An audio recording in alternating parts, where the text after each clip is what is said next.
中央線は唯一山手線を貫く JR 路線です。東京を起点とし、お茶の水や四谷を通じて新宿に至ります。今回の動画では中央線と東京の道の歴史を上り線の沿線の風景から探ります。中央線の上り線に乗っていて最初に東京都心を感じる光景は西新宿の高層ビル群です。この高層ビル群の中には東京都庁や京王プラザホテルなどがありますが、駅の向こう側を見てみると歌舞伎町や一大商業施設が軒を連ねています。特に新宿は日本一の百貨店街です。そんな新宿の発展の歴史には中央線も関わっていますので、今回はまず新宿の歴史から深掘りしましょう。古来よりこの付近には甲州街道と青梅街道という2つの街道が存在し、その2つの街道が分岐する地点がここ新宿でした。交通結節点の新宿には1698年、内藤新宿と呼ばれる宿場が開設されます。これが新宿の発展の第一歩です。この時の中心部は今の新宿駅を中心とするエリアとは異なり、現在の新宿2丁目付近だったのですが、1885年から始まる相次ぐ鉄道の開通で潮目が変わります。1885年の山手線の建設に始まり、1889年の神戸鉄道、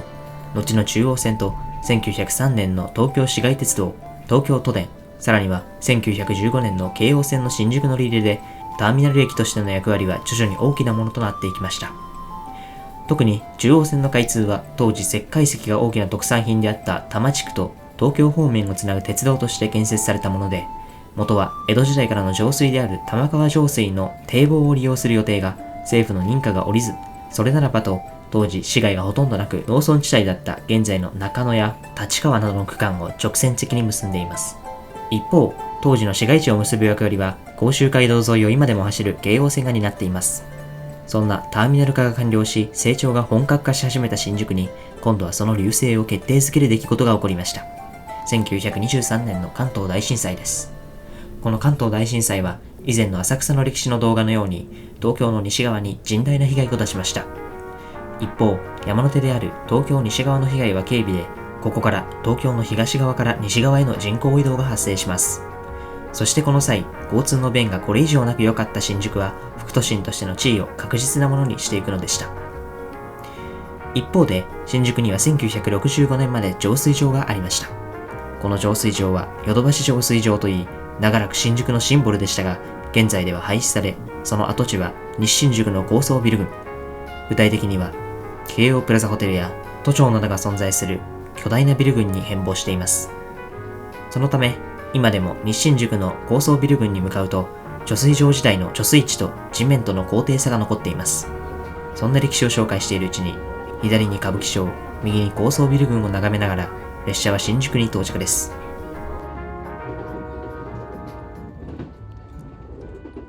現在では JR、京王、小田急、東京メトロ、東京交通局が乗り入れ、近隣には西武も乗り入れる新宿駅から先、中央線は東京駅までこれまでと一転して大きな迂回をします。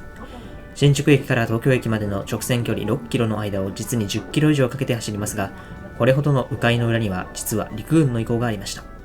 その歴史は1890年代の地図を見ればわかります。この時代の地図で現在にはない最も目立つ存在は2つの軍施設です。この2つの施設は現在の東京ドームと国立競技場のそれぞれの場所にあります。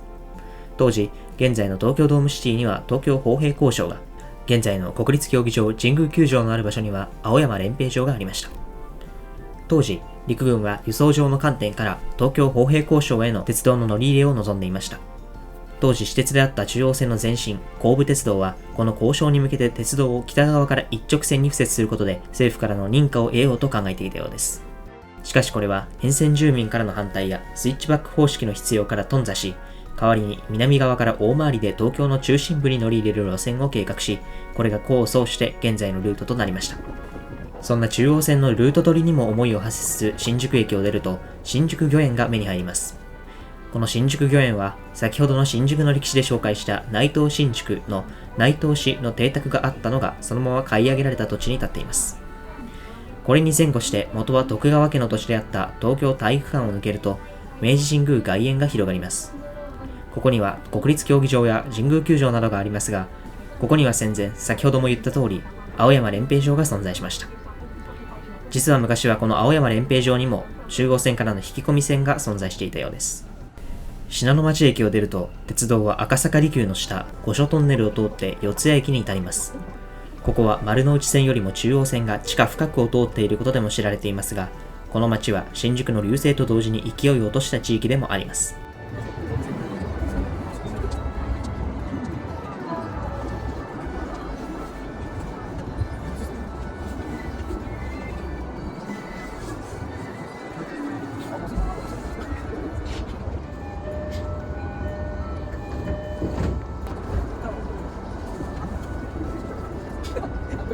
四ツ谷駅を出て、電車は江戸城の外堀に入ります。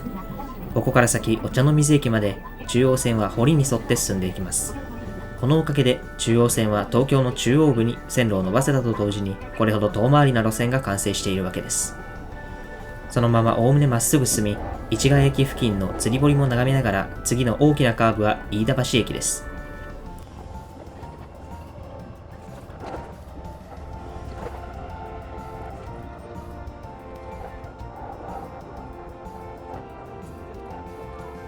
飯田橋駅を越えたすぐ先には大和ハウス東京ビルが見えてきます。この大和ハウス東京ビルにはもともと JR 貨物の本社が入っていました。その理由もまた過去の中央線にあります。飯田町駅は1895年、神戸鉄道のターミナル駅として開設されています。この土地ももともとは陸軍の土地で、先ほどの東京砲兵工廠の移転と呼応して建設されています。この飯田町駅の旅客の取り扱いは1933年に終了していますが、もう一つの貨物駅としての役割は、この後1999年まで続きました。この貨物駅は東京の印刷業の集積地という個性を支えていました。印刷業や新聞業は情報のスピードと正確性が命ですから、都市部に集積しますが、この印刷業や新聞の流通を担うべく、ここ飯田町駅には最盛期には1日10本以上の貨物列車が乗り入れていたようです。1999年に完全に廃止された後は、その跡地はアイガーデンエアとして再開発され、これが今の高層ビル群になっています。さて、そんな飯田町駅を過ぎると、ここから先、電車はお茶の水駅方面に進みます。今度は、進行右側には神田川、左側には崖に挟まれた非常に狭い区間を通ります。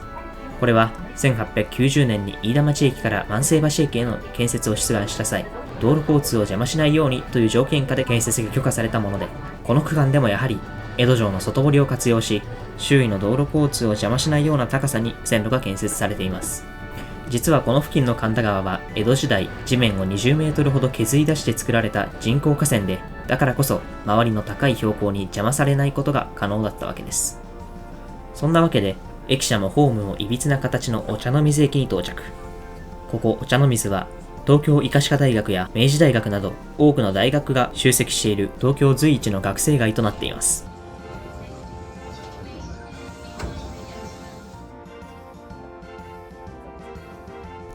そして列車はお茶の水駅を出発し、総武線と分岐。電車はいよいよ東京駅方面へと進みます。東京駅に向かう傍ら、まるで駅のような構造物が目に入ってきます。これが旧万世橋駅です。ここには昔、万世橋駅がありました。この万世橋駅の高架下に行ってみると、赤いレンガ造りの壮観な光景が並びます。というのもそれもそのはずで、旧万世橋駅の開業は1912年。この頃には神戸鉄道はすでに国鉄に買収されており、国有鉄道となった中央線の終着駅はここ万世橋駅。駅舎は東京駅を設計したことでも知られる辰野金吾によって設計されています。当時はまだ上野駅と東京駅の間が未開業だったため、この駅は中央線の終点かつ上野駅、東京駅方面へと伸びていた東京都電の交通結節線として大きく栄えました。その隆盛は当時、銀座をもしのぐ勢いであったと言われています。しかし、万世橋駅の開業からわずか7年後の1919年には、早々に東京駅までの線路が完成。一中間駅となったことで、万世橋駅の地位は下落。その後の関東大震災でも、この万世橋駅は大きな被害を受け、開業当時の壮麗であった万世橋駅舎は大きく破壊され、その輝きは失われました。その後、1943年には駅は廃止され、その後は鉄道博物館などになった後、2012年にはマーチエキュート神田万世橋がオープンし、現在では当時の万世橋駅の階段や廃止されたホームの横を通る中央線電車を眺めることができるスポットになっています。そんな万世橋駅を出て、列車は現山手線に合流すべく、右に曲がりながら神田駅に到着。